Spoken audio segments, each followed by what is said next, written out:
Ayan ang aming Neptune. And yung isa, ready to sleep. Ayan o, sinusukat yung katawan niya sa ilalim. Ayan. O, inaawa niya yung turtle ko.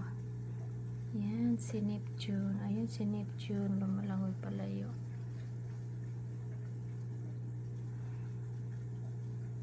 Ayan ang shark. Sige nga, ikasya mo nga yung katawan dyan. O, ayan. Dyan siya matutulog. Matutulog na siya, kaya ayan, nakahiga na siya. Ayan siya. Ayan o.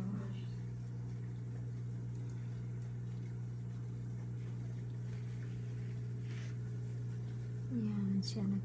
Ready na siya matulog. Ay, yung mga isda na iba dyan. Ayan ang mga isda namin, umaaligid-aligid sa kanya, pero dyan yung malaki, ang name niya ay Dozer. Ang name niya ay Dozer.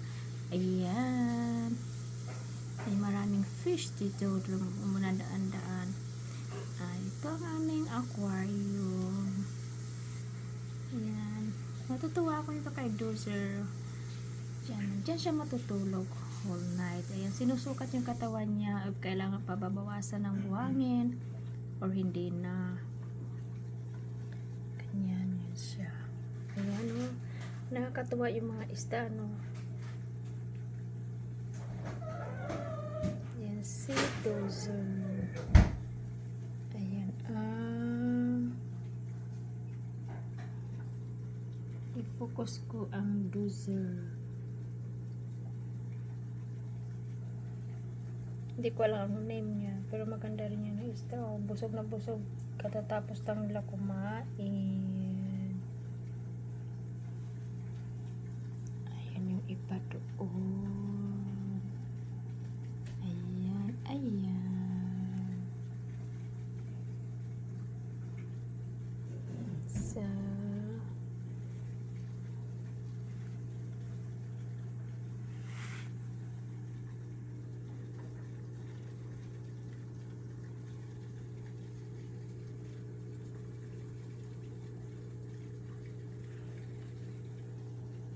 ayun na yung isa. Hinuhukayan niya yan kasi favorite spot niya yan. Diyan sa ilalim ng stone. Favorite spot niya. Parang hindi pa enough ang kanyang tulugan.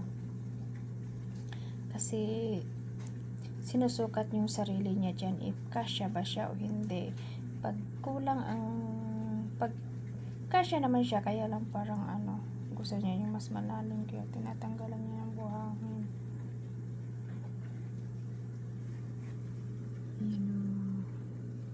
Bye, Dozer.